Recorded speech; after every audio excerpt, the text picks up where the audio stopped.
अब देखिए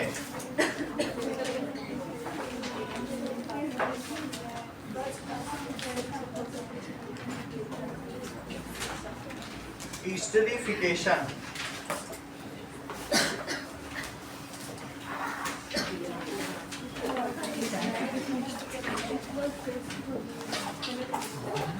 What does it mean by esterification?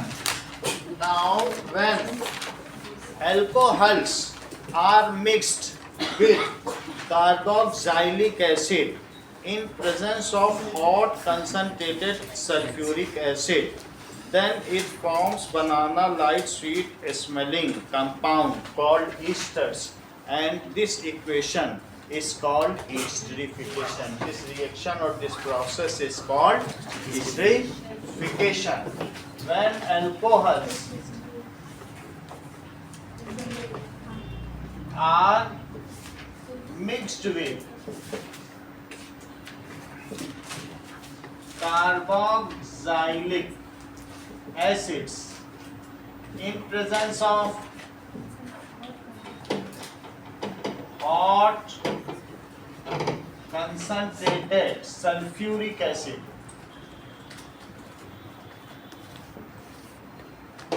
it produces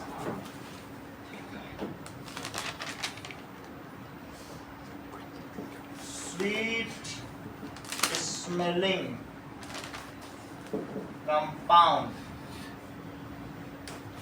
called ester, and the reaction is called esterification reaction.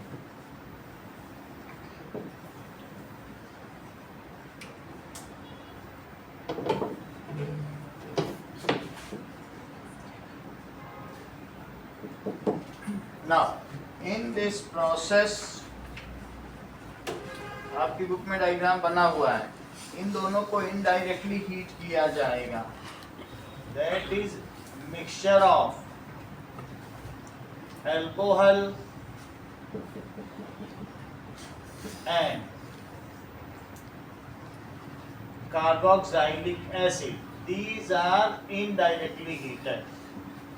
Alcohol plus carboxylic acid plus concentrated, तीन चीज मिलाई गई है. Few drops है, बहुत ज्यादा नहीं डालना है, दैट इज प्रोपोर्शनली डालना है, फ्यू ड्रॉप्स. ठीक है, आप ऐसे ही कंसंट्रेटेड, और इसमें वाटर है. ये जो आउटर है इट इज वाटर. अच्छा, अल्कोहल का 78 डिग्री सेल्सियस है, उसे बॉइलिंग वाटर नहीं करना है, ल्यूक वार्म करना है, क्योंकि जब बॉइल करोगे वो पहले ही उड़ जाएगा, तो बनेगा कहाँ से इस टाइम. तो इसको बस वार्म करना है. कैसा करना है? नहीं तो 100 डिग्री का बॉइलिंग है, 78 पे सब उड़ जाएगा, फिर कुछ मिलेगा नहीं. और इसको आपको क्या करना है, एक ट्राइपॉड स्टैंड में रख के गर्म करना है. दिस लिक्विड, इसमें से जो स्मेल आएगी तो that is smell of fruit या बनाना. तो इस प्रोसेस को कहते हैं एस्टरिफिकेशन रिएक्शन. इसमें क्या किया जाता है, अल्कोहल प्लस कार्बोक्सिलिक एसिड, और ये रिएक्शन कैसी है, in presence of concentrated H2SO4 hot, then it forms ester plus water. In this process water separates out, और इन दोनों के बीच में कम्बिनेशन रिएक्शन हो जाती है, दोनों जुड़ जाते हैं, कंडेंसेशन हो जाता है दोनों का, वाटर सेपरेट आउट हो जाता है. जैसे आप ये देखो, ROH और प्लस RCOOH, और यहाँ पर आपने क्या लिया, कंसंट्रेटेड H2SO4. RCOOH पहले ले लो, पहले कार्बोक्सिलिक एसिड पहले ले लो, और प्लस ROH. तो इसमें से OH निकल जाएगा, और इसमें से क्या निकल जाएगा, और इसे हॉट कर दें. RCOO, ये R कोई दूसरा एल्काइल भी हो सकता है, जरूरी नहीं है कि अगर यहाँ CH3 है तो यहाँ C2H5 भी ले सकते हो। तो RCOO R डैश, इसको क्या कहेंगे? इसका नाम होगा एल्काइल। एल्काइल R डैश के लिए है एल्केनोएट। फिर से देखो, दैट इज RCOOH और प्लस R डैश OH, इसको उल्टा लिख दिया। सही है वही चीज, बस उल्टा लिख दिया ROH। और ऐसा किस लिए किया? क्योंकि इससे हाइड्रोक्सिल ग्रुप निकल जाए और इससे कौन सा ग्रुप निकल जाए? H निकल जाए। और इसको हमने कंसंट्रेटेड H2SO4 की प्रेजेंस में हीट कर दिया, इनडायरेक्टली हीट कर दिया। तो बताओ वाटर अगर निकल जाएगा तो यहाँ क्या बन जाएगा? RCOR dash. ये चीज एल्काइल है और ये क्या है? ये एल्केनोएट है और ये क्या है? एल्काइल। तो इसलिए इसका नाम क्या पड़ गया? इस होमोलोगस सीरीज का इसके नाम पे पड़ेगा एल्काइल और ये एल्केनोएट। ये निगेटिव रहेगी और ये कैसी रहेगी? पॉजिटिव रहेगी। तो देखो एल्काइल, क्योंकि ऑक्सीजन जो होता है वो बहुत ज़्यादा इलेक्ट्रोनिगेटिव होता है, उसकी इलेक्ट्रोनिगेटिविटी 3.5 होती है, तो वो सारे इलेक्ट्रॉन अपनी ओर खींच लेता है और इस वजह से इस पे निगेटिव रहता है एल्केनोएट। अगर इसी चीज को हम CH3, देखो R की जगह क्या ले लें? CH3 C double bond O और OH, और दूसरा ग्रुप क्या ले लें बताइए? C2H5OH, इसको कहेंगे इथेनॉल। और ये क्या है? Ethanoic acid. अगर इथेनोइक एसिड से जस्मिता H+ निकल जाए तो कौन सा आयन बनता है? बताया करो, तुम तो चुप हो जाती हो। हाँ बोलो। और अगर मान लीजिए इथेनॉल से H+ निकल जाए तो कौन सा आयन बनता है?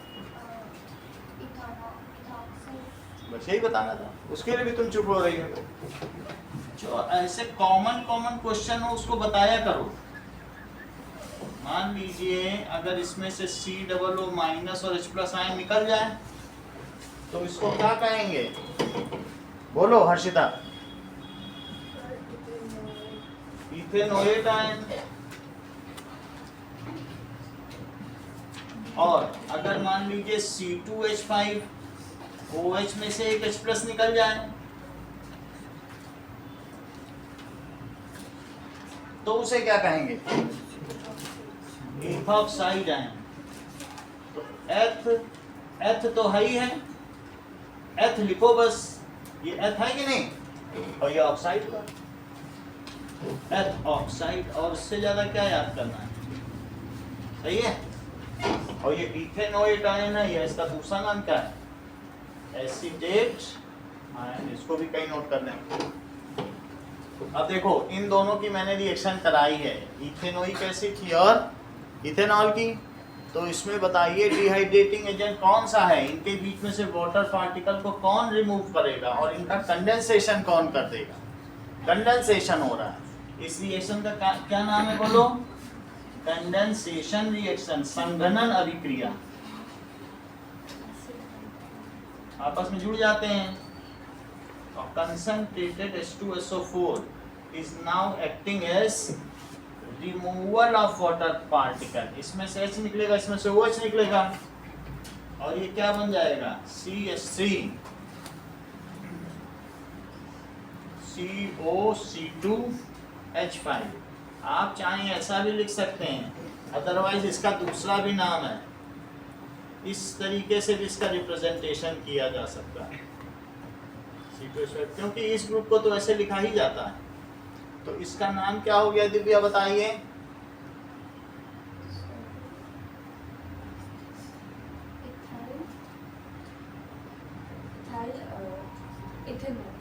Ethyl ethanoate. इथेनोएट दूसरा वाला वर्ड छोटा रहेगा, इथेनोएट की जगह तुम एसीटेट भी लिख सकती हो, क्योंकि एसीटेट आयन भी है। ये कौन सा आयन है बताओ? एसीटेट, क्योंकि एसिटिक एसिड से ही तो एसीटेट आयन बनता है, तो इसलिए इसका दूसरा नाम क्या हो गया बताइए? Ethyl acetate. बात समझ में आ गई? और ये स्वीट स्मेलिंग है, इसकी फैमिली ऑफ होमोलोगस सीरीज क्या है? Ester. Then it is ester family का। ठीक है, अब जरा देखो,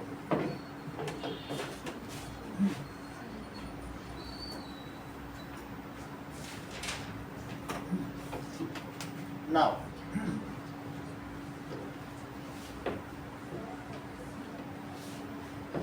ईस्टर्स क्या होते हैं?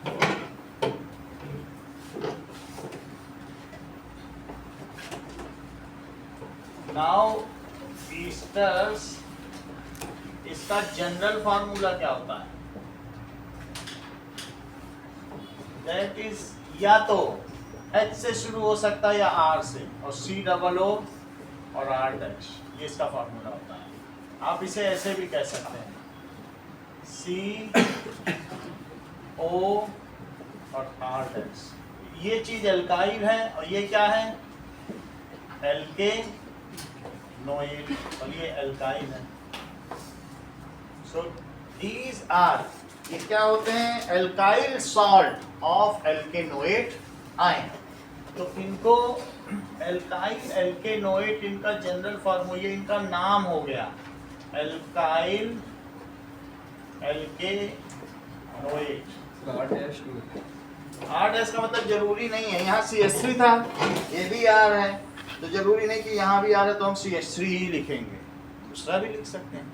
जब डिफरेंट एल्काइल ग्रुप हो तो R' लगाना पड़ेगा। अब जैसे these are a separate homologous series,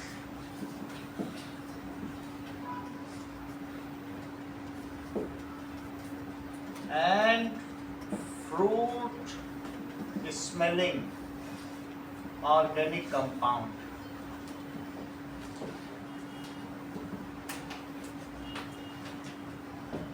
Used, किसमें यूज होता है? In perfumery and additive, and as additive to food for flavoring agent.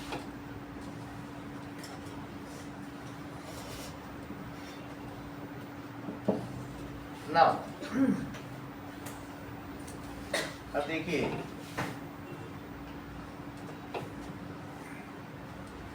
अगर मैं HCOOH के साथ CH3OH मिलाता हूं और हॉट कंसंट्रेटेड H2SO4 के साथ, तो ऐसे में पलक क्या चीज बनेगी और उसका क्या नाम होगा? उस ईस्टर का नाम बताओ।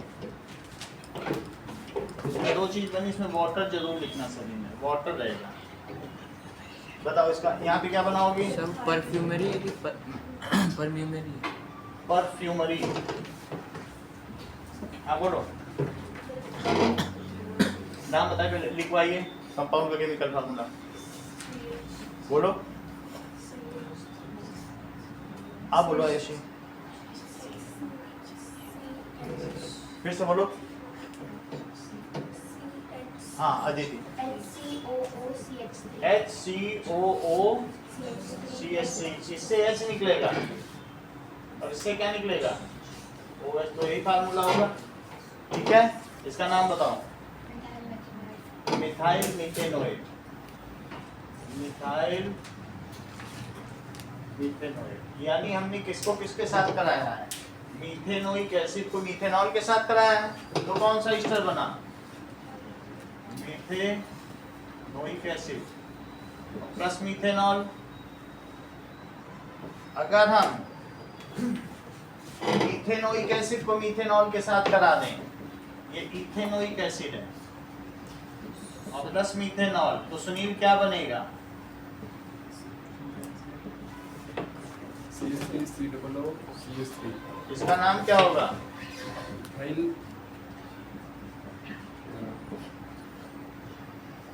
ये मिथाइल जो है इसके लिए आया है। अब इसमें कार्बन जोड़ो, कितने कार्बन बन रहे हैं? तो 2 से क्या बनता है? एथेनॉइड। एथेनॉल। समझ में आ गई बात? एच लगाओ, जब क्योंकि इसमें 2 कार्बन है तो क्या लगाओगे? एच लगाओगे। ये तो मिथाइल वर्ड हो गया CH3 का, तो मिथाइल एथेनोइड। इतनी बात समझ में आ गई? अगर मैं C2H5 COOH और प्लस C2H5OH से या इन दोनों को मिक्स करूं हॉट कंसंट्रेटेड सल्फ्यूरिक एसिड की प्रेजेंस में, तो क्या चीज बनेगी? उसका नाम क्या होगा? हाँ,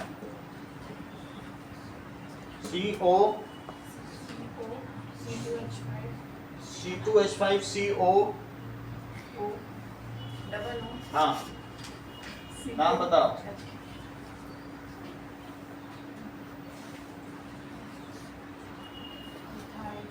हाँ हाँ, ये इथाइल हो गया। अर्षिता आप नाम बताओ, क्योंकि इसमें प्रॉप आ रहा है, 3 कार्बन है। काउंट करो प्रॉपर्ली तब नाम बताओ। Ethyl propanoid. ईस्टर समझ में आ गया? अब हम बात करते हैं डीस्टरिफिकेशन की। डीस्टरिफिकेशन का मतलब क्या है? सबके इसमें अलग अलग होगी ना, एक ही इसमें रहती है। क्वेश्चन फिर से करिए, मैं समझ कि नहीं। जो मतलब कि अल्काइल एथेनॉल सॉरी एक मिनट सर एथाइल एथेनोएट था ना, उसका स्मेल बनाना जैसा था ना। सभी का एक ही जैसा है। सबके एक ही। जो भी स्मेल है ये परफ्यूमरी है। परफ्यूमरी देखो ईस्टर परफ्यूम के रूप में इस्तेमाल किया जाता है। इत्र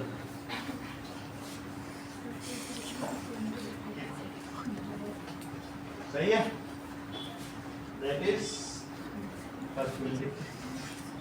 ओके, हाँ, जो भी वो अलग से है। परफ्यूमरी क्या होता है? ये दुबई वाले बहुत यूज करते हैं, इत्र इस्तेमाल करते हैं ना दुबई वाले, यही है वो इत्र।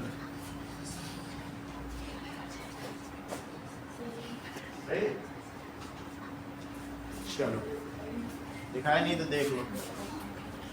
इत्र तो जानती हो, है ना? सही है। अब आगे देखो। चलो, what does it mean by deesterification? Deesterification क्या होता है? That if water is added, किसमें ऐड कर दिया जाए? To esters, then it splits back, ये फिर से टूट जाएगा, इसमें टूट जाएगा। ठीक है, नाउ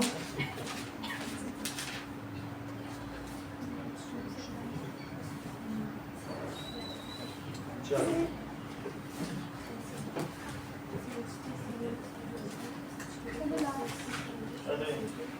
चलो, दैट इज डीइस्टरिफिकेशन। डीइस्टरिफिकेशन का क्या मतलब है? Hydrolysis, hydrolysis of Easter. इसका क्या मतलब है? लिसिस का मतलब टूटना होता है। जैसे इलेक्ट्रोलिसिस, इलेक्ट्रिसिटी से आपने कोई चीज तोड़ दी तो इलेक्ट्रोलिसिस, और पानी को तोड़ दो तो उसे क्या कहते हैं? Hydrolysis of Easter. हाँ, इसमें सब में H2O लिखो, H2O सब में नोट कर लो। अब जरा देखो, when dilute NaOH is added, इसमें ऐड किया जाए to esters, then it gives back, तो ये क्या होगा बताओ? इट गिव्स बैक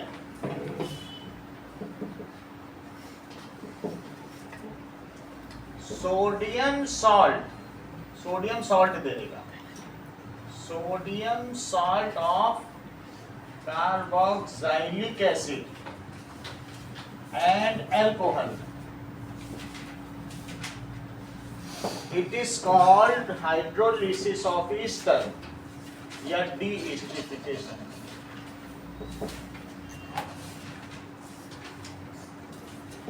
देखिए, अगर मैं RCOO और R डैश इसमें NaOH जोड़ूं जो कि डाइल्यूट है प्लस NaOH, ये डाइल्यूट है, तो वो यहाँ से टूट जाएगा। इसको तो Na मिलेगा, वैसे भी ये माइनस का था और ये किस चीज का था बताओ, प्लस का था, तो इसे क्या मिल जाएगा, OH माइनस। तो यहाँ क्या बन जाएगा, RC डबल बॉन्ड ONA, और ये क्या बन जाएगा, ROH, R-OH। तो ये तो मिला अल्कोहल, ये क्या मिला श्रेया, ये क्या मिला, no, sodium salt of carboxylic acid. एथ मत बोलो, अभी ये आर है, तो sodium salt of carboxylic acid, sodium salt of carboxylic acid. इसका नाम बताओ, नाम बताओ अच्छा इसका बताओ इंद्रजीत, इथाइल इथेनॉइड। बोलो। गलत क्यों बता रहे हैं, अभी पढ़ाया है तो फिर गलत क्यों बोल, अल्काइल अपने मन से एथ बना रहे हो क्या, प्रिटेंड कर रहे हो कि दो ही होगा, बगल में इतना तेज लड़का बैठा, दैट इज, इसकी हेल्प ले लिया करो, एल्के, ये कभी कभी आता है क्योंकि सब पढ़ा हुआ है इसमें। अब आगे देखो, हाँ इसका नाम बताओ सुनील, एल्केनॉल, ये एल्केनॉल है, ये sodium salt of carboxylic acid है, इतनी बात समझ में आ गई। और ये प्रोसेस क्या है, क्योंकि इसको आपने डाल के तोड़ दिया, वाटर डाल के भी तोड़ सकते हो, तो इसमें अलग अलग तोड़ दिया, इसको कहते हैं de-esterification, and this reaction is used for making of soap, so this is also known as saponification reaction.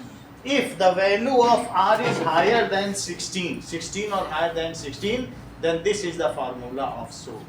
तब क्या हो जाएगा, soap अभी बता दे, ठीक है। So this reaction, de-esterification reaction is used for making of soap, तो इसलिए इसको साबुनीकरण की अभिक्रिया या साबुनिफिकेशन भी कहते हैं।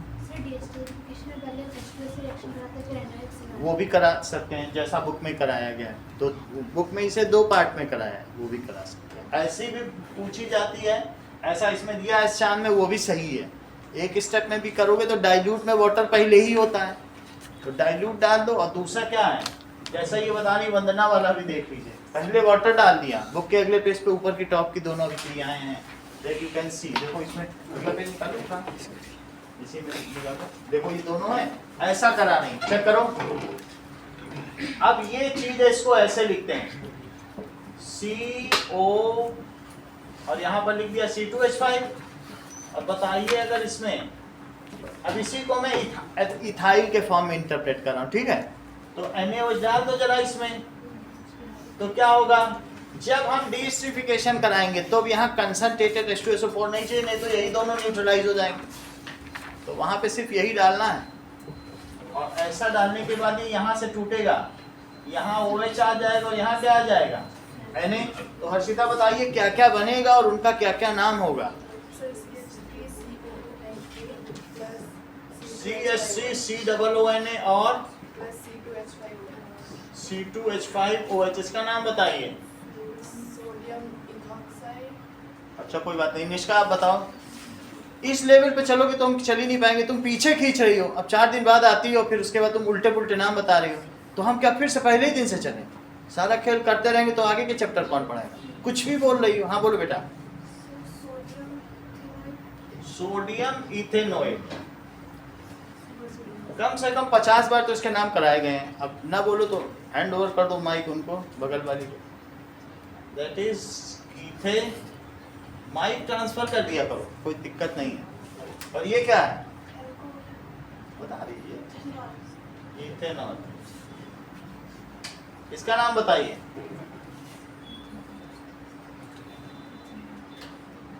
ज्योत्सना,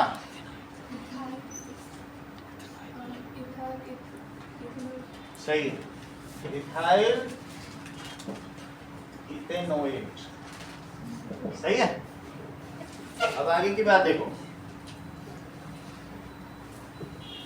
इस रिएक्शन को दो तरीके से किया जा सकता है पलक। या तो पहले वाटर से रिएक्शन कराओ, इसी की करा दो, जो अगले पेज की पहली रिएक्शन है, तो उसमें कैसे किया गया है, CH3COO और C2H5, और सबसे पहले मैंने इसकी हाइड्रोलिसिस करा दी। हाइड्रोलिसिस का क्या मतलब है कि वाटर से इसको तोड़ दो, देखो किया गया है। तो उन्होंने इसमें क्या किया है, NaOH से ही कराई है। NaOH से करा रहे हैं, वो लिखना गड़बड़ है, बस ऐसे ही ठीक है, और मत लिखो, वही है। NaOH तो लिखा तो है उसमें, अब उन्होंने उससे रिएक्शन नहीं कराई है, यही ठीक है, कुछ ऐसे ही आप कर देना, ठीक है। अच्छा क्या लिखेंगे बताओ, this reaction is used for soap industry, making of soap, so it is called saponification. This reaction is used in making of soap, so it is also called saponification reaction। Question पूछा गया है कि compare and contrast between ethanoic acid and ethanol, बहुत important question, exercise करें। अब आगे देखें, तो ये दोनों रिएक्शन आपको समझ में आ गई हैं दीदी, बस एक बार जोड़ना एक बार तोड़ना, इससे ज्यादा कुछ नहीं है, ठीक है, इतना तो क्लियर है।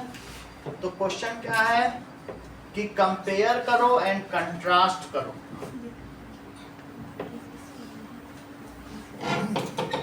Among compare and contrast between ethanoic acid and ethanol. चलिए पहले कंपेयर लिखिए, ठीक है। तो both are organic compounds of prime importance, दोनों बहुत महत्वपूर्ण है, ऑफ प्राइम इंपॉर्टेंस।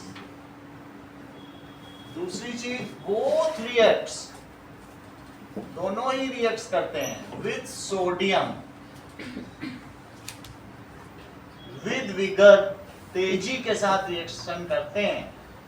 विगर का मतलब है तेजी, यानी अगर C2H5OH, देखो इथेनॉल है, इथेनॉल क्या होता है और इथेनोइक एसिड क्या होता है, तो ये अगर Na के साथ रिएक्शन करता है विद विगर एंड रिलीज, और क्या रिलीज करते हैं पलक,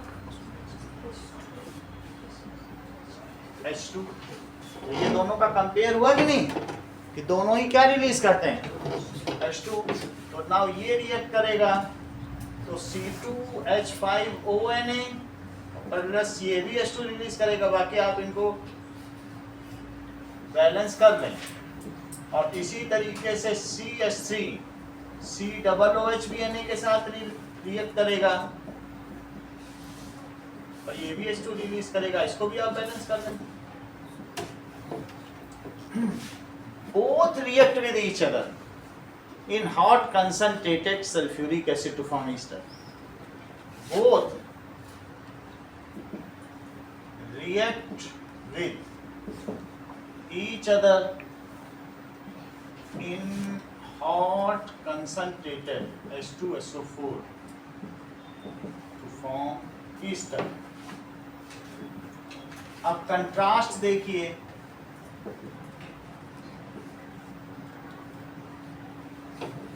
ऑक्सीडेशन का क्या जी, ऑक्सीडेशन का कंपेयर लिखना है तो कंपेयर में नहीं आ सकता, दोनों एक ही काम करें तो ही कंपेयर में आएगा। हाँ? दोनों कंबशन करते हैं, ठीक है, ये ठीक है, ये ठीक है, इतना सही है। अब हम इनका कंट्रास्ट देखेंगे, कंट्रास्ट में कुछ फिजिकल प्रॉपर्टी का कंट्रास्ट देखेंगे, कुछ केमिकल प्रॉपर्टीज का कंट्रास्ट देखेंगे। तो एक है ethanoic acid that is CH3COOH और एक है C2H5OH। It has pungent smell, जबकि इसकी कैसे स्मेल है, characteristic smell. It has pungent smell, it has characteristic smell.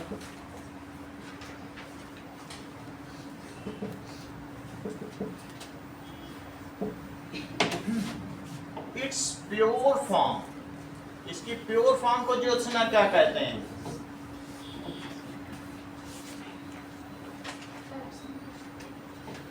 बहुत तेज है तुम पढ़ने में, आप बताओ। जस्मिता, श्रेया, पलक,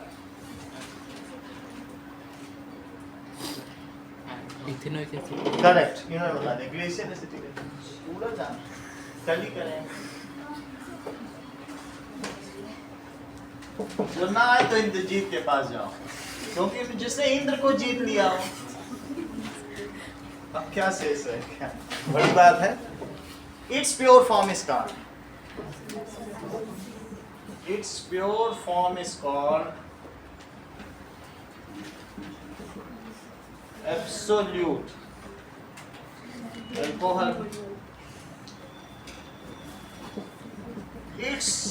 इसका बॉइलिंग पॉइंट 78 डिग्री सेल्सियस है, और जबकि इसका मेल्टिंग पॉइंट क्या है? डेटा ही अपडेट नहीं, आप बोलो। इट्स बॉइलिंग पॉइंट इज 78, 118 है कि 14? 18 होगा, 14 तो नहीं। एंड मेल्टिंग पॉइंट भी लिखो। फ्रीजिंग पॉइंट एक ही बात है, जिस पे कोई चीज मेल्ट करेगी उसी पे ही तो फ्रीज करेगी। वाटर 0 पे भी करेगा, दोनों एक ही बात होती है। वाटर का फ्रीजिंग पॉइंट बताओ, मेल्टिंग पॉइंट बताओ, क्या अलग अलग? बताइए सुनील।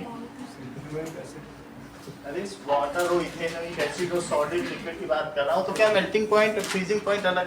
जिस पे पानी पिघलेगा उसी पे तो जमेगा, ठीक है।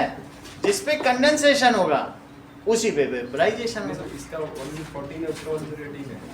118 किसका? उसका इथेनॉइक एसिड। मैं चेक कर लेता हूँ। सर लिखा है ना? लिखा है 114 है, इसका 118 है ना। And melting point is -118 degree Celsius. इसका देखो।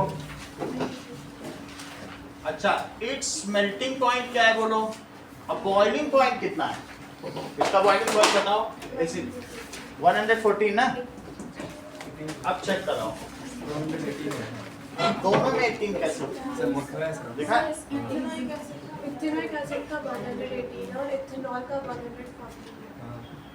ये 114 है माइनस में। हाँ सर। सही है, सही चीज लिखनी चाहिए, गलत नहीं लिखनी चाहिए। और इसका 118 है। अच्छा, it's boiling point is 118 degree Celsius and melting point क्या बताओ? 17।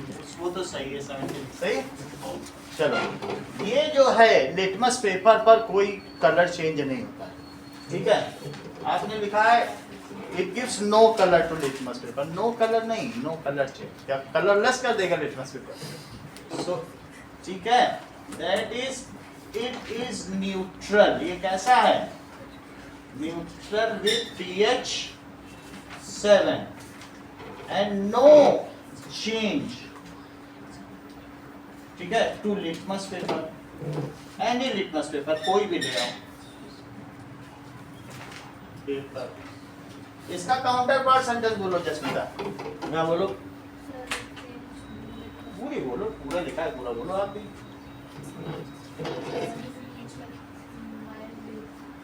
बहुत तेज हो तुम गजब की तेज हो गई।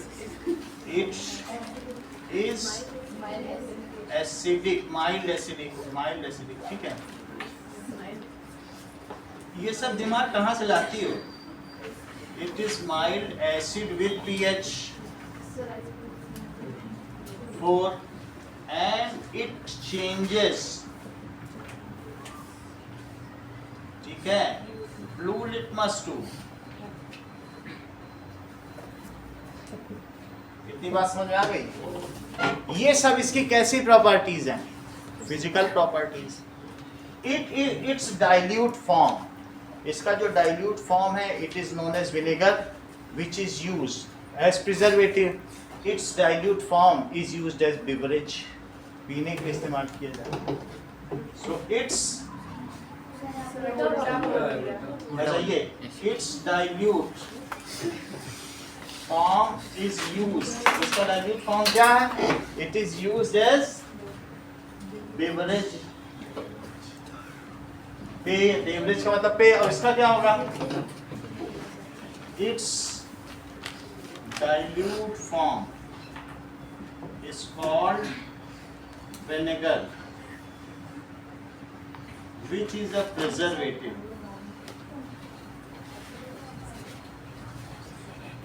अच्छा, sixth point, it reacts with sodium to produce sodium ethoxide. It reacts with sodium to produce sodium acetate. ठीक है? Reacts with sodium to produce sodium ethoxide.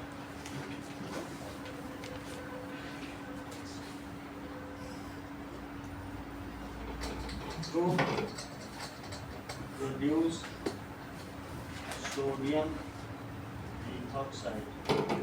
It reacts with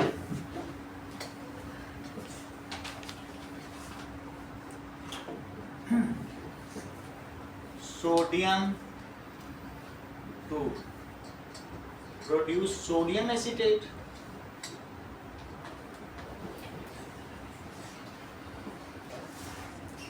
With caustic soda, it gives neutralization reaction. With caustic soda, it does not. With caustic soda का जस्मिता क्या formula है?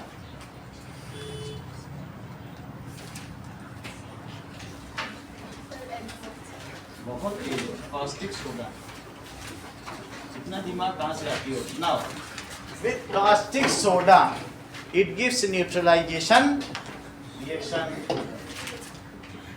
ये उदासीनीकरण की अभिक्रिया देता है.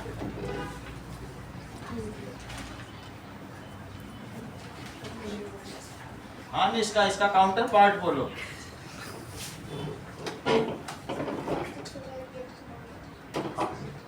So with NaOH, it does not react. अगली चीज, with Na2CO3 and NaHCO3, it reacts and release. कौन सी गैस रिलीज करेगा आशीष?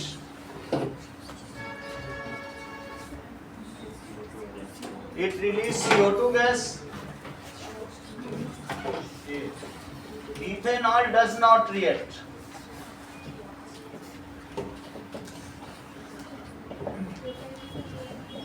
With either of these, with either of reagent.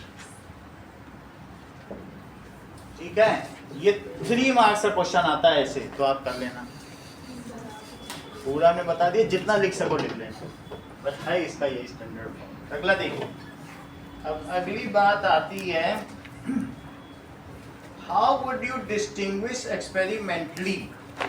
In text question पे आ जाओ, page number 74. Page 74, that is carboxylic acid और alcohol के बीच में तुम एक्सपेरिमेंटली कैसे डिस्टिंग्विश करोगे?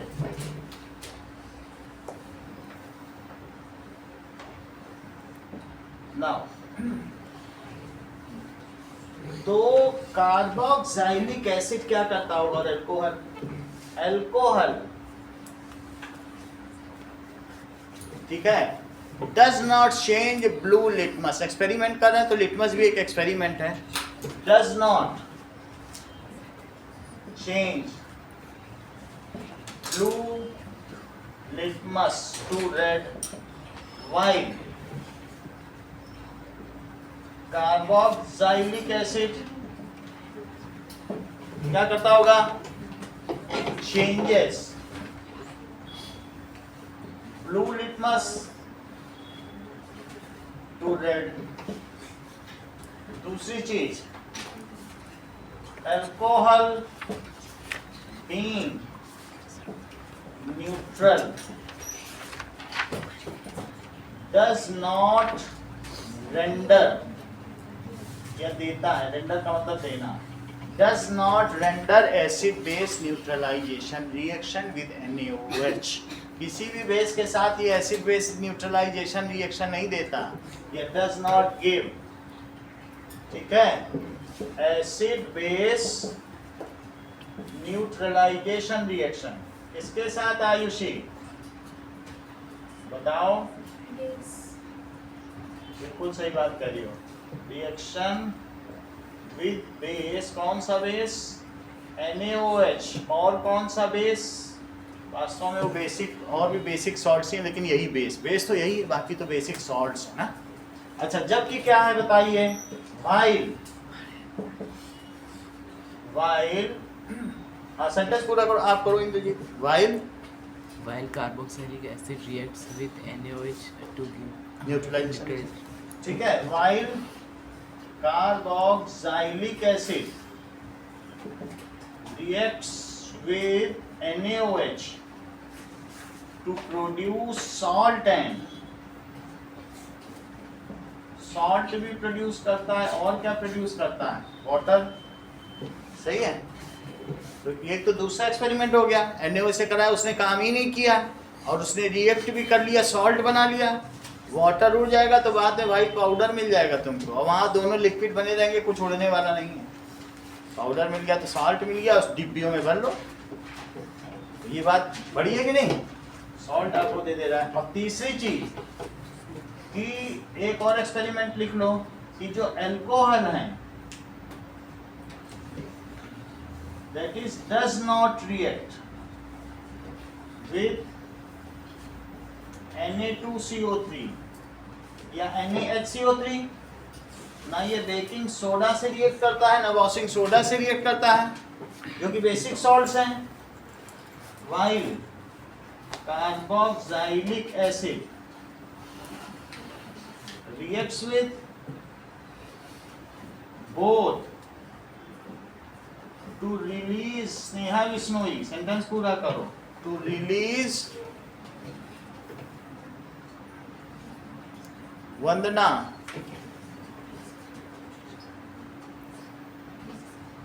हाँ बोलो Manika, CO2 gas, carboxylic acid है, RCOOH, CO2 गैस, सही, कार्बोक्सिलिक एसिड तो वही है, RCOOH, सही। तो अगला सवाल देखिए, यही तीन लिख दीजिएगा, हाउ स्मेल वाला भी कर सकते हैं, पंजेंट स्मेल, कैरेक्टरिस्टिक स्मेल लिख सकते हो, वो भी एक्सपेरिमेंट है। Alcohols have characteristic smell while carboxylic acid have pungent smell.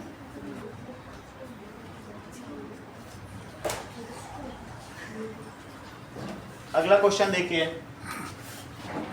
What are oxidizing agents, oxidizing agents क्या होते हैं, इधर का हटा दें, इधर का हो गया है,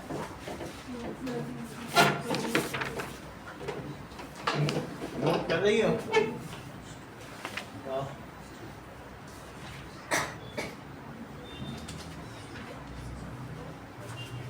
धीमी हो तुम नोट करने के मामले, फिर आउटपुट नहीं मिल पाता तुमसे।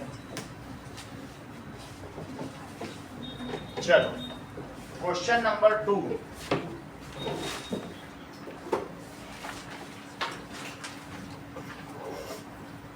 ऑक्सीडाइजिंग एजेंट क्या होते हैं, ठीक है, द रिएजेंट्स या द केमिकल सब्सटेंस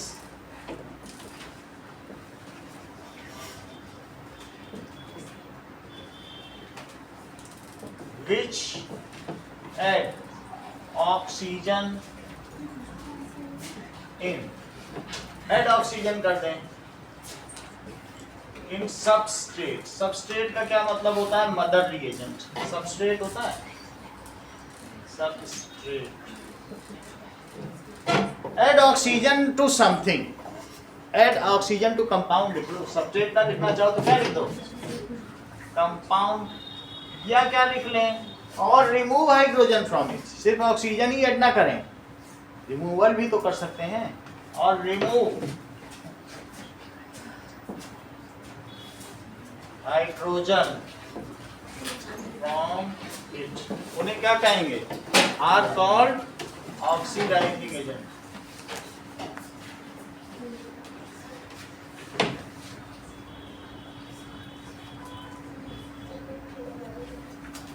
उनको ऑक्सीडाइजिंग एजेंट कहेंगे। फॉर एग्जाम्पल ये लिखना पड़ेगा कि एल्कलाइन KMnO4 और acidified K2Cr27 are oxidizing agent which oxidizes ethanol to ethanoic acid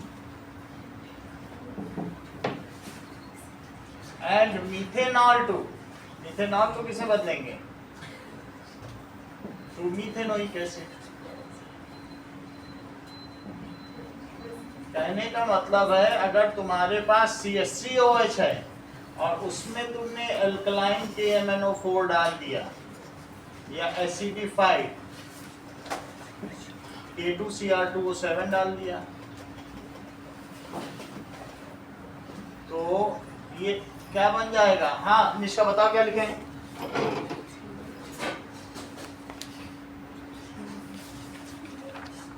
तुमको नोट ही नहीं करना, तुम बताओ आप बोलो। दो सी लगा दो, तुम तो सी ही बढ़ाती चली जा रही, आप बोलो, आप बोलो बेटा, ये बता दिए, वो अंकुर राज ने पहले बता दिया, उसको उन्होंने ऑक्सीडाइज कर दिया। जो मीथेनॉल है वो किसमें कन्वर्ट हो जाएगा, मीथेनोइक एसिड में। मीथेनॉल किसमें कन्वर्ट हुआ, मीथेनोइक, और इथेनॉल किसमें कन्वर्ट हो जाएगा, इथेनोइक एसिड। सर जब ये एसिड और बेस है तो फिर इनका रिएक्शन क्यों होता है? एसिड और बेस का इसके पीछे बहुत डीप केमिस्ट्री है, ये कैसे काम करते हैं, इसके 4-6 स्टेप हैं, उसके चक्कर में तुम पढ़ो ना तो ही अच्छा। ये थोड़े दिनों में बताएंगे जब अगली बार फिर इस पर आएंगे, इतना पहले जमा लो, काम इस पर बहुत कुछ है कि अल्कलाइन इस पर क्या काम करता है, केमिकल को ज़्यादा ही हो जाएगा, छोड़ो उसको।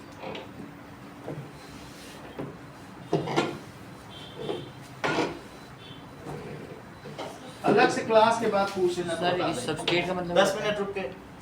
सर सब्सट्रेट का मतलब क्या है? सबस्ट्रेट का मतलब है जो मदर रिएजेंट है। अब अगला देखो, दूसरा कौन सा है जस्मिता, C2H5OH। अगर इनमें ये ऑक्सीडाइजिंग एजेंट डाल दिए तो क्या हो जाएगा, सर ये सेकंड पॉइंट में, बोलो आप बताइए, वो जरा पूछिए। सर ये सेकंड पॉइंट में डज नॉट कैरी का लिखा है सर, राइट साइड वाला, alcohol being neutral does not render या give acid base neutralisation. Render का मतलब वो नहीं देता, सही है। अब आगे देखो, नेक्स्ट है सोप्स एंड डिटर्जेंट्स।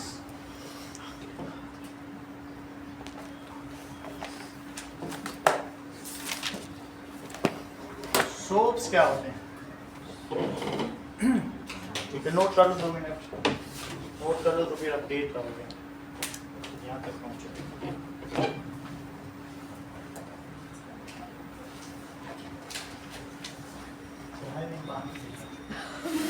इसमें चाय भरवा दिया करेंगे, फिर कोचिंग बहुत चाहिए, नींबू पानी जिसका मर्जी वो चाय, ठीक है। सर नींबू पानी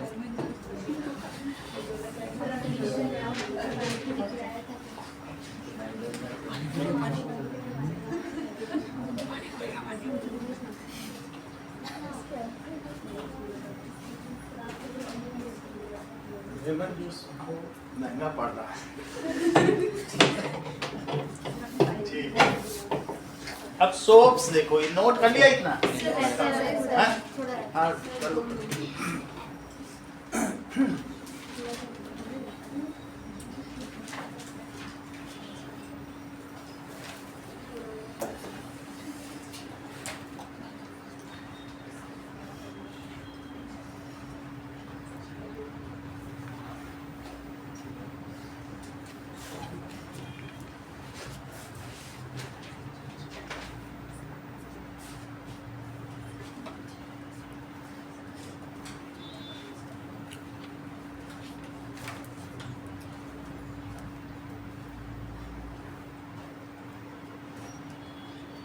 हो गया आपका, सब लिख लिया? पूरा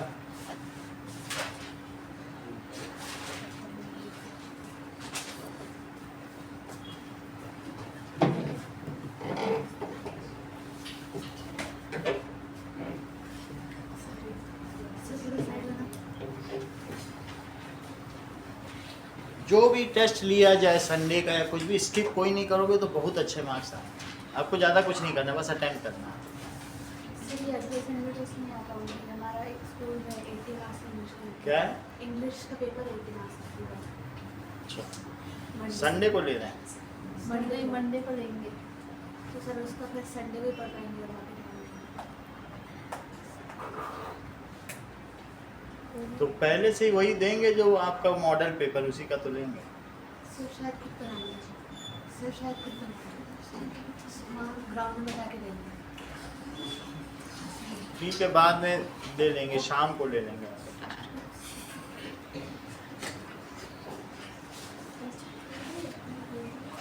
सर आपका बटन बटन बटन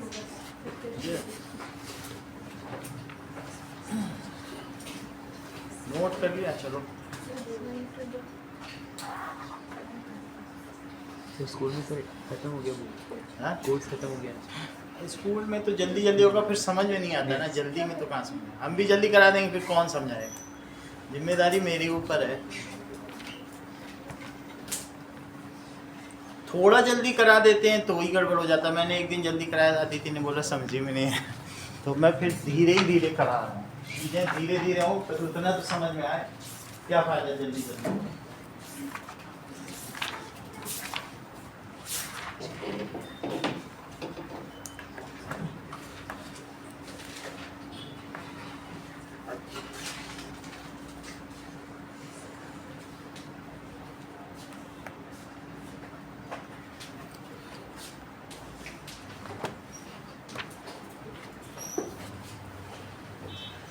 फीस आप आज जमा कर दो, फिर मेरे को कल से मत आना।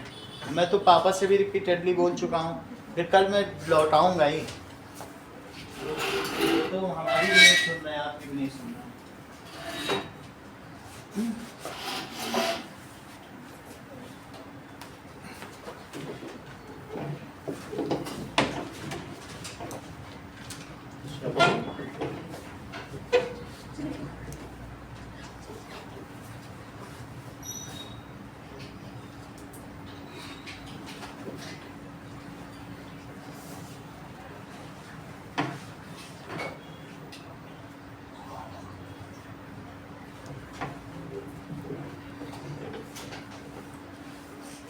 हो गया?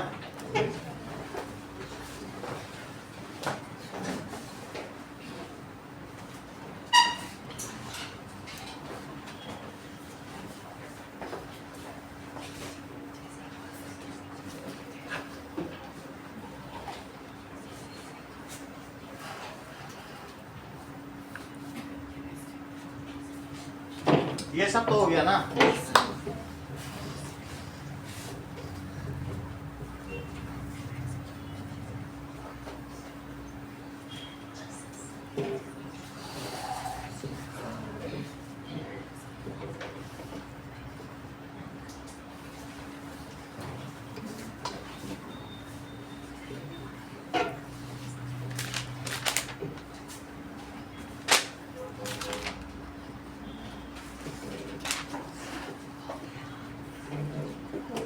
नाउ सोप्स क्या होते हैं? Soaps are long chain, sodium और potassium salts of long chain carboxylic acid. Soaps क्या है?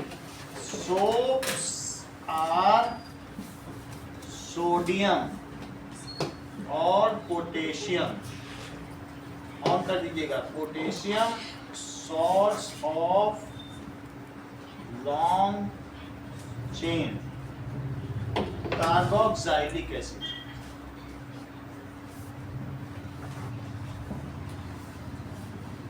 इसका एग्जाम्पल क्या है? That is sodium stearate. Sodium stearate या potassium palmitate, that is C17H35 COONA। ये तो सोडियम स्टीयरेट हो गया। और ये क्या हुआ, C16H33 COOK, क्योंकि पोटेशियम पाल्मिटेट है। ये लग्जरी सोप है। और ये कौन सा है, ये कार्बोलिक सोप है। ये थोड़ा सा स्किन पर हार्ड है, जैसे लाइफ वो है। और ये क्या है, लक्स रेक्सोना हमाम।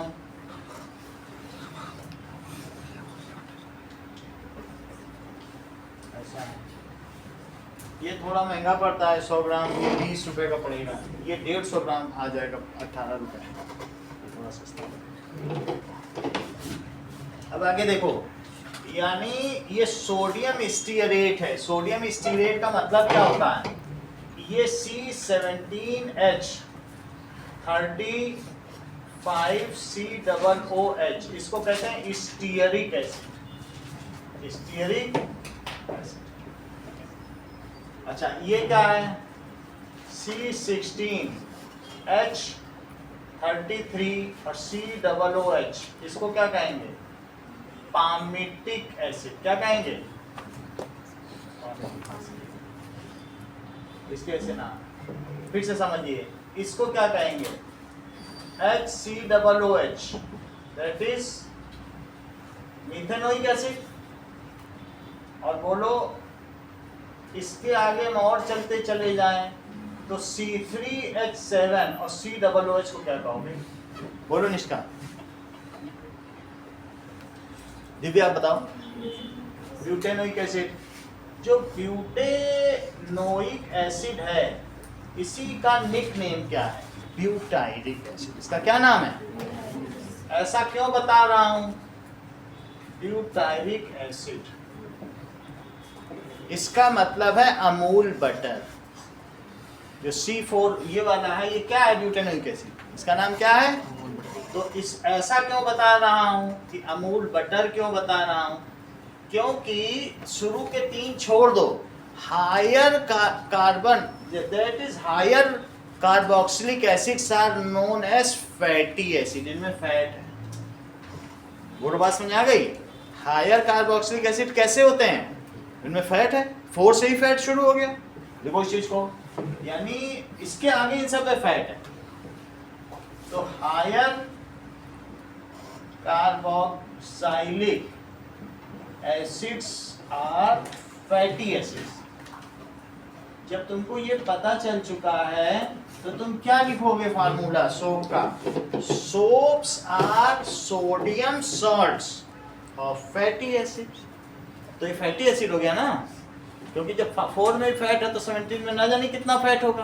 तो सोप क्या हो गया बताइए, sodium salts of fatty acid. So soaps are sodium salts of fatty acids with a long linear carbon chain, hydrocarbon chain। कैसी चेन होती है, with a long linear hydrocarbon chain at one end attached to, किससे attached है, carboxylate ion. Carboxylate ion. जरा समझो इस चीज को।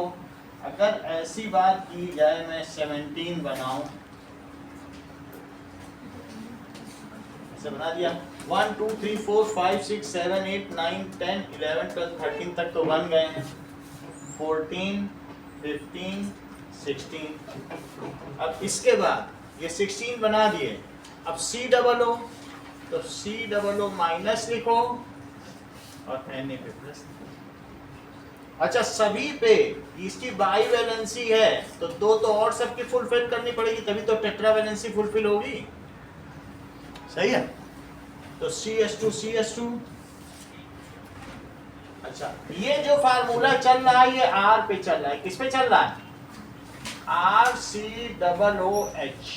यहाँ पर भी है, आप रख के देखो 17 करो और R खुद क्या होता है? CmH2n+1। रख के देख लो, डबल से ही एक ज्यादा किया। R तो एल्काइल होता है। तो CH2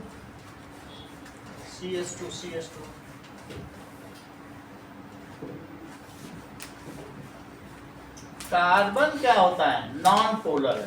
कार्बन कैसा होता है बताओ? लेकिन ऑक्सीजन कैसा होता है? उस पे तो निगेटिव है। तो ये जो इतना बड़ा एंड है ये कैसा है बताइए? क्या ये नॉन पोलर है? इस पे कोई चार्ज नहीं है और इस पर चार्ज है, प्लस माइनस है। इसी को डाईपोलर कहते हैं, पोलर कहते हैं। तो ये कैसा हो गया बताइए? पोलर। और ये कैसा हो गया?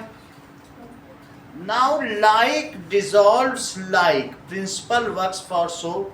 Polar dissolves with polar solvents and non polar dissolves with oil या ग्रीस। क्योंकि ग्रीस भी नॉन पोलर है। ग्रीस अगर पोलर होती तो पानी में ग्रीस घुल ना जाती, साइकिल में बारिश में पड़ी रहती, लेकिन क्या ग्रीस उसकी धुल जाती है? नहीं।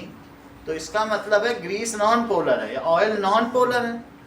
क्योंकि नमक तेल का मंजन करते हो तो क्या नमक ऑयल में घुल जाता है? नहीं घुलता है। नमक तेल कभी लगा के ब्रश किया ऐसे, घुलेगा नहीं नमक और तेल आपस, चाहे जितना मिलाते रहो। क्योंकि नमक पोलर है, Na+ और Cl- और ऑयल नॉन पोलर, तो क्या घुलेगा? नहीं घुलेगा। तेल और पानी नहीं घुलते हैं। तेल कैसा हुआ? ऑयल नॉन पोलर और पानी पोलर। सही है। तो क्या प्रिंसिपल काम करता है बताइए? कि non polar dissolves with non polar and polar dissolves with, that is the principle like dissolves like.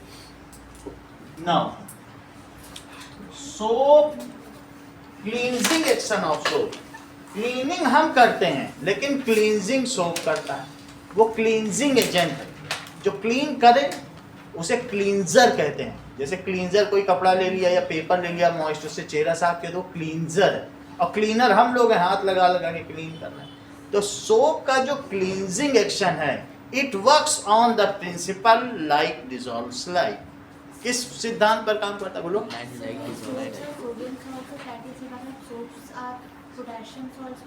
लिख सकते, पोटेशियम तो लिखा ही जाएगा, वो मिसप्रिंट हो गया। लिखो इसमें सोडियम पोटेशियम सॉल्ट्स।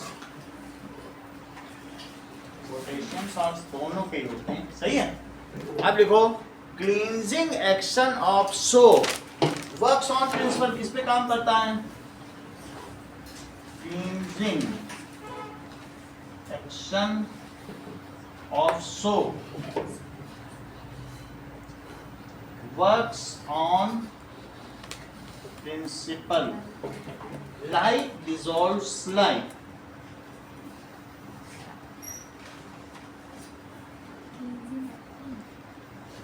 इसका क्या मतलब हुआ Monika? Like dissolve, cleansing action of soap, acting action लिखो। ठीक है, क्लींजिंग एक्शन ऑफ सोप। ठीक है, इसका मतलब क्या हुआ? That is non polar end of soap dissolves in grease and oil, while polar end dissolves in water. सही है। तो नॉन पोलर एंड कैसा है?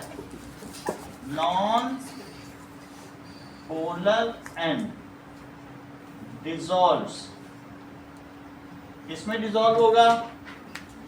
Greece and oil, while polar and dissolves with water।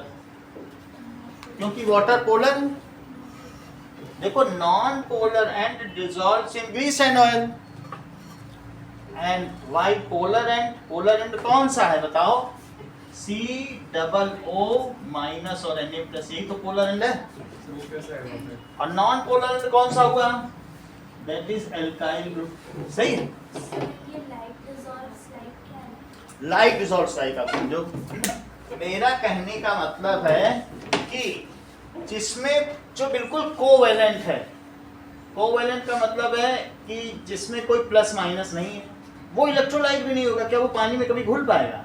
तो वो घुलता नहीं है। और लेकिन जिसमें प्लस माइनस होगा, तुम कहते हो भाई वो इलेक्ट्रोलाइट है, पानी में कैटायन और एनायन दे देता है। तो आर एल्काइल ग्रुप है, नॉन पोलर है। ये पूरा एल्काइल ग्रुप ही तो है, long chain of alkyl. Alkyl है कि नहीं पूरा? सही है। कार्बोक्सिलेट ये Na, ये इसका पोलर है। कैसा है इधर? इधर वाला जो एंड है, ये कैसा एंड है बताओ? ये पोलर है। पोलर का क्या मतलब है? जिसपे प्लस और माइनस चार्ज हो, डाइपोल हो। जैसे मैग्नेटिक डाइपोल नॉर्थ पोल और साउथ पोल होता है, तो इस पे माइनस प्लस का चार्ज है। ये पानी में घुल जाएगा, इसलिए इसको कहते हैं हाइड्रोफिलिक। फिलीन का क्या मतलब होता है? लव। ये पानी से प्यार कर रहा है। और ये हाइड्रोफोबिक। फोबिया का क्या मतलब होता है? डर। तो ये पानी से भाग रहा है। तो बोलो ये लॉन्ग चेन कैसी है? हाइड्रोफोबिक। और ये हाइड्रोफिलिक। फिलाडेल्फिया का क्या मतलब होता है? एडल्फस का मतलब जानते हो? मेल। और फिलीन का मतलब लव। तो दो भाइयों के प्रेम का नगर, अमेरिका में एक नगर का नाम है फिलाडेल्फिया। फिलीन का मतलब लव और एडल्फस का मतलब मेल। तो दो भाइयों के प्रेम का नगर फिलाडेल्फिया। सही। तो अब इसी तरीके से ये कैसा एंड हुआ बताओ? ये पूरा है।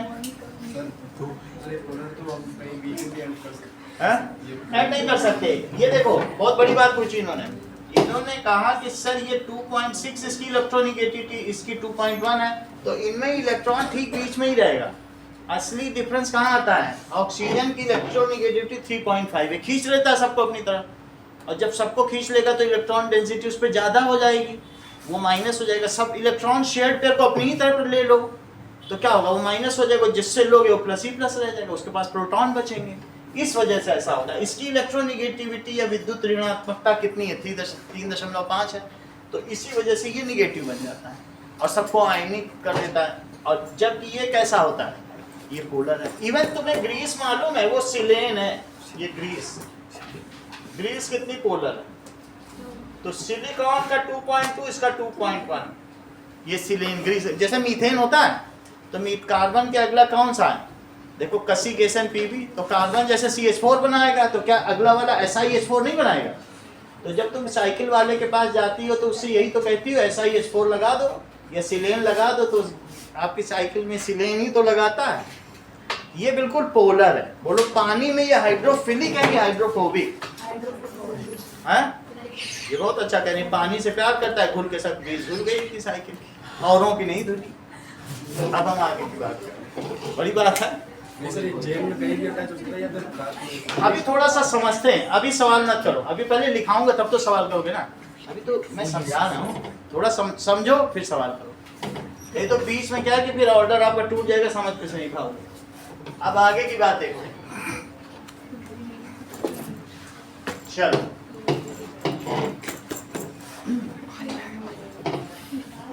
कहने का मतलब है जो सोप है वो क्या है बताइए? सोप लॉन्ग चेन ऐसी है, बात ना करें, इसको नोट करते जाएं। सोप क्या है? 1 2 3 4 5 6 7 8 9 10 11 12 13 14 15 16 तो यहीं तक हो गया। और 17 के लिए यहाँ लिखो COON। ये सोप का बॉन्ड लाइन फार्मूला। कैसा फार्मूला है? वो स्ट्रक्चरल है तो ये bond line formula. Bond line formula of soap. अच्छा ये पूरा एंड कैसा बताइए? It has no charge. इस पे कोई चार्ज है? तो long alkyl group of soap has no polarity और नो चार्ज। इस पे कोई चार्ज नहीं है। और वाटर का क्या नेचर होता है जरा बताओ? वाटर पर इस पर एक थोड़ा सा निगेटिव चार्ज होता है और इस पे कैसा चार्ज होता है? पॉजिटिव। तो ये है पोलर। तो बोलो पोलर के पास कौन आएगा? पोलर आएगा। अच्छा ये सोप है, इस पूरे को क्या कह सकते हो? सोप। ये long chain of alkyl group है। कैसी चेन है बताइए? Alkyl group. जो कि कैसी है इंद्रजीत? इट इज हाइड्रो, अभी बताया वंदना ने, आप रिपीट करो। हाइड्रोफोबिक। फोबिक। अच्छा ये कौन सा है बताओ? हाइड्रो। हाइड्रोफाइलिक। बिल्कुल सही, हाइड्रोफाइलिक। इतनी बात समझ आ गई? अब इसे लिखें, फिर मैं अभी अगले 2 मिनट में तुम पूरा समझ जाओगे, बस अभी इतना लिख लो। क्या लिखोगे? Long chain of alkyl group carries bears no charge, इसको कोई चार्ज ही नहीं। इस वजह से क्या हुआ? Long chain of alkyl group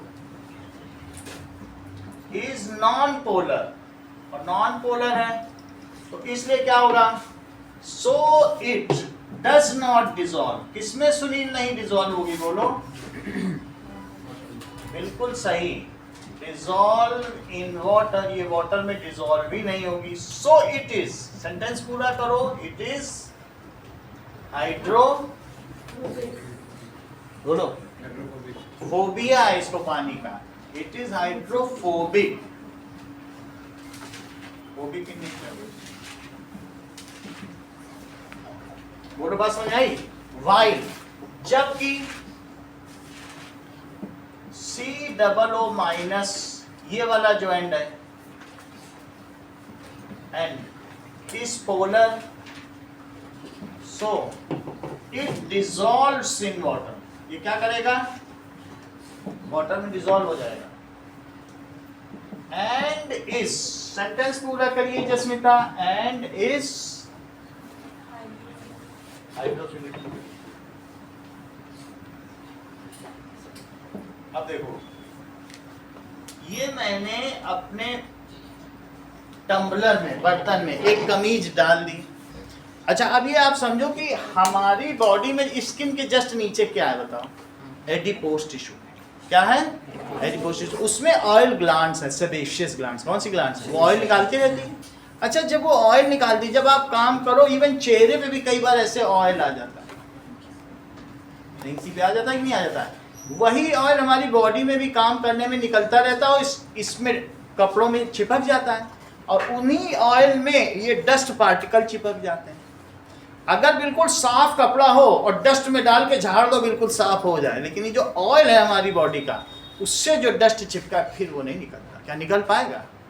तो वो ऑयल से चिपका हुआ, वो पानी से धोने से भी नहीं निकलेगा, क्योंकि पानी से धुलने से जब ऑयल ही नहीं निकलेगा तो उससे चिपका हुआ डस्ट कैसे निकलेगा? बोलो, बात समझ आई? हमारी बॉडी से ऑयल निकला, जब हम काम किए, पसीना निकलता रहता है, इवन आर्म पिट पे कितने जर्म्स हैं वो सारे निकलते रहते हैं, और उसकी वजह से उसमें बहुत सारी गंदगी लगी रहती है। अब मैंने इस कपड़े को इसमें डाल दिया। किसमें डाला? टम्बलर में। इसमें हमने डाला, आप ये समझ लो, ये क्लॉथ विद ग्रीस है। ये क्या है?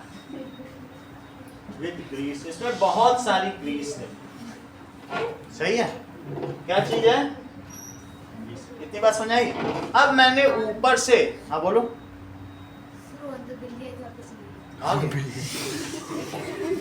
बिल्ली आ जाती दरपा बना रखा है, चूहा भी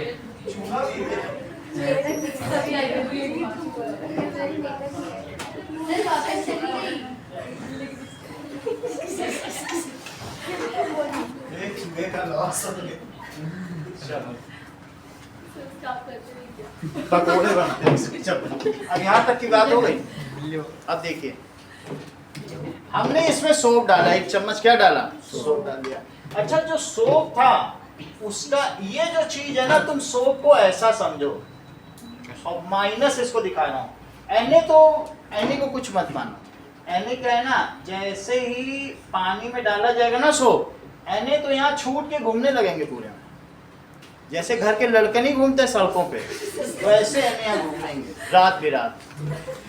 तो जैसे तुमने डाला तो सोप का जो ये वाला एंड है, ये बाहर रह गया। देखो वो कितना डर रहा है पानी में जाने से, और जो कार्बोक्सिलेट है ना वो अंदर चला गया। एन के लिए तो कुछ नहीं है, वो रात को 12 बजे भी आएगा तो कोई चलेगा। दैट इज Na प्लस और Na प्लस, वो पानी में घूम रहे हैं, कोई दिक्कत नहीं। अच्छा ये वाला एंड कौन सा है? हाइड्रोफोबिक। और ये कैसा है? हाइड्रोफिलिक। वो अंदर है पानी में, लेकिन अंदर पूरा नहीं जा पा रहा है क्योंकि वो डर रहा है ऊपर वाला, तो ऊपर तैर रहा है। डिटर्जेंट चम्मच से शुरू को तो ऊपर ऊपर रहेगा, लेकिन अंदर तो नहीं जाएगा। तो ये कैसा एंड है बताइए? यहां तक सुनील तुमको समझ में आया? Yes. अब आगे की बात सुनिए। अब इसको now this dirty cloth along with water along with soap is when agitated, whirlpool का मतलब क्या होता है कि उसमें कुछ ना कुछ घुमाओ, ऐसे ऐसे, इसको whirlpooling कहते हैं। whirlpool ना। अब इसको क्या करिए बताइए? dirty cloth along with water and soap is agitated, इसको क्या करो? जैसे बार बार इनको ए कहाँ जा रहे हो, क्या कहाँ जा रहे हो, इसको कहते हैं एजिटेशन। उनको इतना कर दो कि इरिटेट कर डालो, इसको एजिटेशन। तो आपस में भी हम लोग बात करते हैं, एजिटेट कर रहे हो तुम, तो ऐसे इसको करो। So when dirty cloth with water and soap is agitated, तो क्या होता होगा जरा सोचो। आपने क्या किया बताइए? अब शुरू से पूरा एक्शन लिखो, 3 नंबर का सवाल। ये बुक का सवाल है, describe the cleansing action of soap. Exercise में दिया हुआ, लिखो तो cleansing action of soap.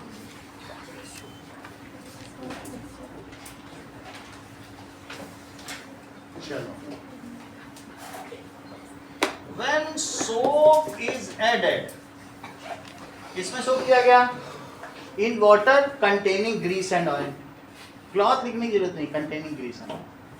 Added to water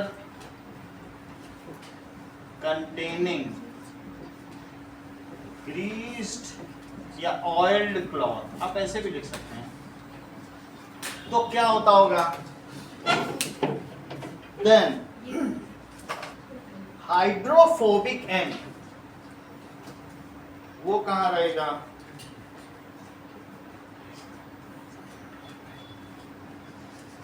no, अब देखो, hydrophobic and remains outside water. बोलो, बात समझ आई? Then hydrophobic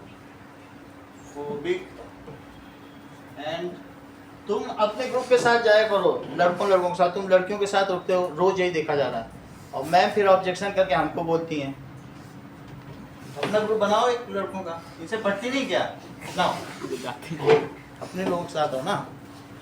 then hydrophobic and क्या होगा बताइए? रिमेन आउटसाइड वाटर, क्योंकि वो पानी में क्यों जाएगा? हाइड्रोफोबिक एंड किसका बताओ? क्या सोप का? Of soap remains outside water, ठीक है। एंड हाइड्रोफिलिक एंड क्या होगा? इट फेसेस इनसाइड वाटर, ठीक है। एंड जो इसका COO एंड है, इज हाइड्रोफिलिक, इट फेसेस, ठीक है, या इट गोज इनसाइड वाटर, अंदर ही चले जाता है। Now when water along with cloth is agitated, agitated का मतलब क्या है? कि जैसे हम लोग आपस में बातचीत भी करते हैं, हमने तो उसकी धुलाई कर दी, धो डालो उसको, धो देगा, ऐसे पकड़ पकड़ के हिलाओ कि धुल जाए पूरा। इट इज एजिटेटेड और whirlpool, उसी के नाम पे मशीन का नाम पड़ गया, whirlpool, ऐसा करते हैं। तो क्या होगा बताओ? अब इसके बाद एक, ये तो रहा ग्रीस। जो ग्रीस है क्या वंदना, तुम उसको नॉन पोलर समझती हो, और वाटर को क्या समझती हो? तो ऐसे में अब क्या होने वाला है? अगला स्टेप, नाउ इसके बाद अगले स्टेप में, इसके एजिटेशन के बाद ये जो पार्टिकल है ना सारे, इसमें चले जाएंगे। डर के, क्योंकि उन्हें अब अंदर आना ही पड़ेगा। और अंदर आने पे क्या होगा बताओ, वो ढूंढेंगे नॉन पोलर कहाँ है, अरे देखेंगे ग्रीस मिल गई, चलो इसके अंदर घुसो। पहले तो बाहर डर रहे थे और तुमने सब हिला डाला, उनको एक नॉन पोलर मिल गया, तो अब वो एंड अंदर चला गया, लेकिन फिर भी ये तो पानी की तरफ रहेगा क्योंकि ये तो पोलर है ना।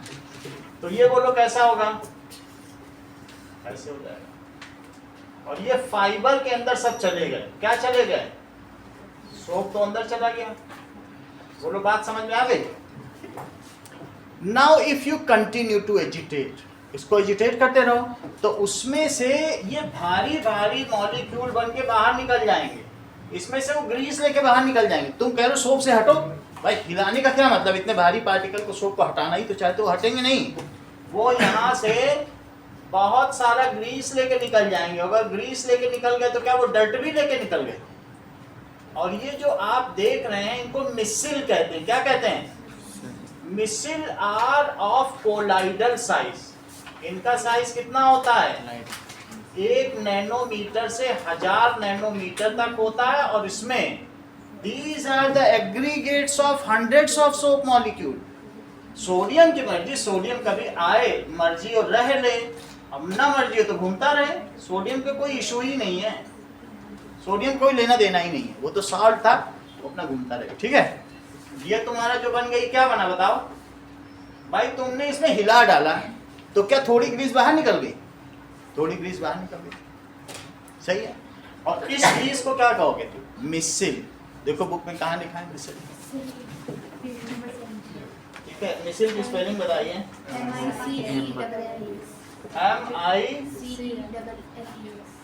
मिसिल्स। अब इतनी बात हो गई। When it is agitated तो क्या होगा बताइए, नाउ एजिटेटेड किया जाएगा, then micelle formation takes place inside solution. जो आपने सोप वाटर सॉल्यूशन बनाया तो क्या होगा, now micelle formation takes place inside solution. इतनी बात हो गई, मिसिल फॉर्मेशन हो जाएगा। अब देखिए मिसल्स क्या होते हैं निकिता, मिसल्स आर एग्रीगेट्स। किसके एग्रीगेट है, एग्रीगेट का मतलब है एक मिला जुला स्वरूप, एग्रीगेशन का मतलब समझते जुड़ना, तो ये किसके एग्रीगेट है, aggregate of hundreds of soap molecule embedded inside grease। सही, aggregate of hundreds of soap molecule। Sunil इतनी बात तुमको समझ में आ गई, 100 कैसा है वो? एक एक में 100 वो सर गए तो बहुत कम नजदीक गए तो तुमने मिलियंस डाले, लेकिन यहाँ बहुत सारे मिसिल होंगे, एक नहीं होंगे, और भी होंगे। तो अगर ऐसे होंगे तो क्या फिर और भी मिसिल्स होंगे, ये देखो यहाँ पर भी एक और मिसिल बन गया, तो क्या उसमें भी ऐसे माइनस आयन होंगे। धीरे धीरे जब तुम उसको एजिटेट करोगे तो ग्रीस बाहर निकलेगी, कपड़ा तो बाहर नहीं, क्योंकि आपने लगातार एजिटेट। क्यों तुम्हारी मशीन एक बार दाएं घूमती है एक बार बाएं घूमती है, सिर्फ एजिटेट करने के लिए तो घूम रही है उसको, और वो सिर्फ उसमें से ग्रीस निकालना चाहती है। लेकिन जहां जहां ग्रीस जाएगी तो क्या वहां वहां सोप भी जाएगा, क्योंकि वो छोड़ेगा नहीं, वो डर रहा है, अब वो ऊपर नहीं जा सकता, वो अंदर आ गया। तो जैसे तुम हिलाना शुरू करो ग्रीस तो निकल गई, ग्रीस इतनी भारी हो गई है कि उसमें अब सोप भी जुड़ गया, तो ग्रीस को निकलना ही पड़े। कोई चीज़ बहुत भारी हो जाए और हिलाना डुलाना शुरू करो तो इनर्शिया की वजह से वो वहीं रह जाएगी और कपड़ा तुम्हारा साफ होता रहेगा। अब बताओ तुमने रात भर, इसमें बहुत गंदगी भी है मिसल में, रात भर पलक तुमने इसको गंदे पानी को मशीन में कपड़े के साथ छोड़ दिया तो क्या होगा, मान लो तुमने उसको रिंस नहीं किया, अगर रिंस करो तो सब बह जाए, लेकिन तुमने रिंस नहीं किया, बोलो सुबह धोएंगे, और रात भर गंदे पानी के साथ उसी मशीन में ही कपड़े डाल दिए। एक होता है कि निकाल के धो लो, सोप हमने डाला, सोप डाला गंदे पानी में, एजिटेट किया, मिसिल बन गए, मिसिल निकल गई, डर्ट निकल गया, अब पानी में तैर रही कि नहीं। जब कपड़ा धोती है तो पानी गंदा हो जाता है, अब वो जो गंदा पानी उस गंदे पानी के साथ ही अगर तुमने रात भर छोड़ दिया तो क्या होगा अगले दिन, बोलो करेक्ट। ये सही बताया, दोनों नहीं ठीक बताया। इन्होंने बताया कि चूंकि मम्मी इसलिए नहीं डांटती क्योंकि इनके बीच रिपल्सन है, जो मिसल निकल गया वो उसमें जुड़ ही नहीं सकता, जितनी धुलाई गई। अब इस और ना दो मिसल अब आपस में एग्रीगेट भी होंगे क्योंकि इनके बीच भी निगेटिव है। जो मिसल बन गया वो पूरे पानी में कोलाइड की तरह तैरता रहेगा। जैसे पानी और ऑयल को मिक्स कर दो ना मिक्सी में, ये दूध में फैट होता है ना, मिल्क फैट, कैसे पूरे में डिसिमिनेट रहता है, पूरे दूध में घी नहीं तैरता है जैसे, ऐसे ही ये मिसिल्स इतना रिपल्सन है, इलेक्ट्रोस्टैटिक रिपल्सन, कि तुम 4 दिन के लिए भी छोड़ दो, तुम्हारा धुलाई कपड़ा निकलेगा जब तुम पानी में धोगे, क्योंकि अब वो उसमें क्या नहीं कर सकता, उसमें थोड़ा तो ऑन गोइंग मिसिल फॉर्मेशन है। ये मिसिल फाउंड है, ये ऑन गोइंग मिसिल फॉर्मेशन, ये कपड़े में बन रहा, ये फैब्रिक है, तो फैब्रिक में भी बन रहे होंगे तो कुछ ना कुछ तो सोप उसमें रहेगा। इवन अंत तक तुम जब तक कितना भी धो लो थोड़ी झाग तो निकलती ही रहती है, निकलती रहती है कि नहीं? बोलो, बात समझ में आ गई कि नहीं? इस चीज को लिखो। ये किसमें है? ये चीज क्या है बताओ? ये ग्रीस है। अब ग्रीस के अंदर इसका कौन सा एंड है? ये वाला। फिलिक नहीं होगा, फोबिक। ग्रीस एक खुद ही ऑयल है, तो ऑयल में क्या डिसॉल्व होगा और बाहर में वो सब नहीं। बोलो सही है? क्या दो मिसिल आपस में अटैक करेंगे? क्या जो मिसिल है वो ऑन गोइंग मिसिल फॉर्मेशन से अटैक करेगा? नहीं करेगा। अब इतना तक तुम्हें समझ में आ गया? जो निकल गई थोड़ी बहुत और है फैब्रिक में, जो ग्रीस थोड़ी बहुत है वो धीरे से फिर निकलेगी, लेकिन उनमें भी तो सोप पार्टिकल है, उनमें भी निगेटिव चार्ज है, तो क्या ये चिपक सकता है वापस में? वो जुड़ेगा नहीं, वो कोलाइड में। ठीक है, अब आगे लिखो, क्या लिखेंगे बताइए? Micelles are aggregates of hundreds of soap molecules bearing negative charge, bearing negative charge. कितनी बात हो गई? In cloth ongoing missile formation continues which repels the formed missile, वो उसको रिपेल करता रहेगा। तो वेरियस मिसल्स कैसे होंगे? ये जो मिसिल्स हैं आर ऑफ कोलाइडल साइज, और कोलाइडल साइज की वजह से क्या होते हैं? चूंकि इनमें रिपल्सन है, बैठ नहीं सकते, नीचे जाएंगे सब एक दूसरे को रिपल कर रहे हैं, तो जितना दूर हो सकते हैं वाइडर अपार्ट है। ऐसा थोड़ी कि सब बैठ जाएंगे इकट्ठे, क्या रिपल्सन नहीं होगा उनमें? पूरे पानी में रिपल होकर खूब दूर दूर रहेंगे। तो micelle formation are of colloidal size which repel each other and also repel the ongoing micelle form. ठीक है, the micelle under formation process. लिखो इस चीज को। डिफरेंट मिसिल्स क्या करते होंगे? Micelles repel each other and also repel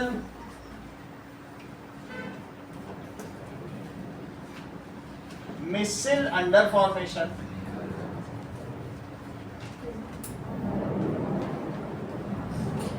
इतनी बात हो गई। When this cloth is rinsed with water, अब इसको किससे धोया जाएगा? When cloth is rinsed का मतलब पानी से धोना,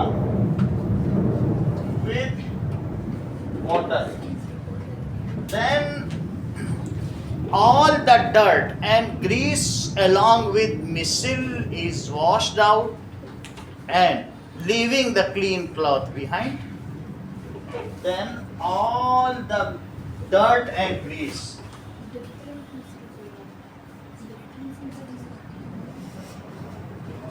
along with फॉर्म्ड मिसिल, जो इसमें रह गया वो तो रह गया, फिर उसको और एजिटेट करोगे तभी निकलेगा, थोड़ा बहुत तो रह जाएगा। Along with formed missile is washed out leaving